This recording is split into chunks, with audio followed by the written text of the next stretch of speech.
ആഗോള ജോർജിയൻ തീർത്ഥാടന കേന്ദ്രമായ കോട്ടയം പുതുപ്പള്ളി പള്ളിയിൽ ചരിത്രപ്രസിദ്ധമായ പെരുന്നാളിന് കൊടിയേറിക്കഴിഞ്ഞു. 10,000-കണക്കിന് വിശ്വാസികൾ ഇനിയുള്ള ദിവസങ്ങളിൽ പുതുപ്പള്ളി പള്ളിയിലേക്ക് ഒഴുകിയെത്തും. അപ്പോൾ ഇന്നത്തെ ദൈവമേ കൈതൊഴാമിൽ പുണ്യാളന്റെ വിശേഷങ്ങളാണ്.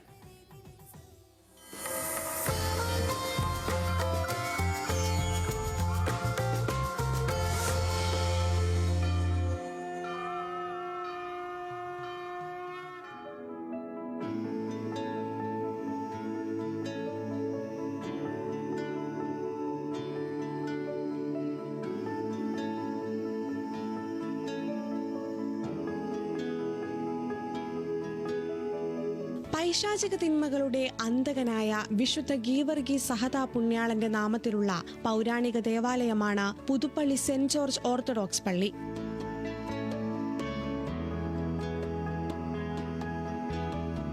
പുതുപ്പള്ളി പള്ളിക്ക് നൂറ്റാണ്ടുകളുടെ പഴക്കമുണ്ട്.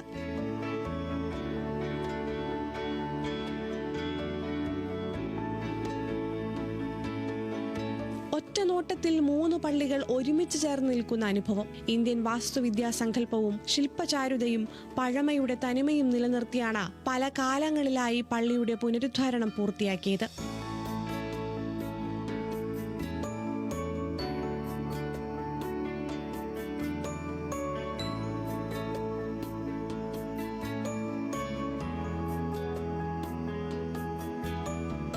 ഈ കുരിശിൻ തൊട്ടിയും 18 പടികളും കണ്ടാൽ ഏതൊരാളും പുതുപ്പള്ളി പള്ളി തിരിച്ചറിയും. 84 തിരികളാണ് കുരിശിൻ തൊട്ടിക്കുള്ളത്. ക്രിസ്തുവിന്റെ 12 ശിഷ്യന്മാരെയും 72 അറിയിപ്പുകാരെയും പ്രതിനിധീകരിക്കുന്നു.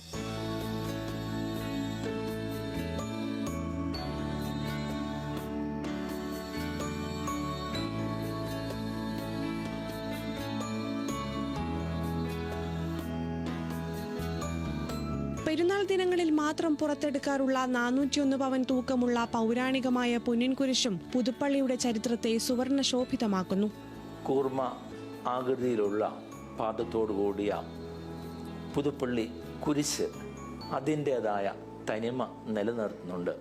പുതുപ്പള്ളിയിലെ 401 പവനുള്ള പൊന്നിൻ കുരിശ് അത് പ്രധാന പെരുന്നാൾ ദിവസമാണ് പുറത്ത് എടുത്ത് അതിൻ്റെ പ്രദക്ഷിണത്തിൻ്റെ സമയത്താണ് ഭക്തജനങ്ങൾക്കത് വന്ന് കാണുവാനും അനുഗ്രഹം പ്രാപിക്കുവാനുള്ള സമയം. കൊടിമരമിടിയിൽ, വിറകിടിയിൽ, അരിയിടിയിൽ, വെച്ചൂട്ട്, കോഴി നേർച്ച, പ്രദക്ഷിണം തുടങ്ങിയ തനതായ നിരവധി സവിശേഷതകൾ ഇവിടെയുണ്ട്.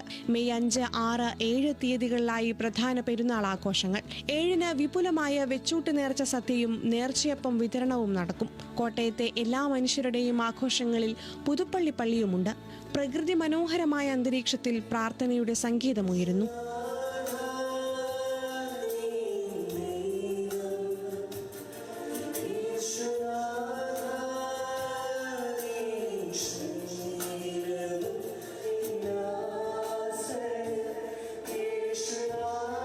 ന്യൂസ് മലയാളം, കോട്ടയം.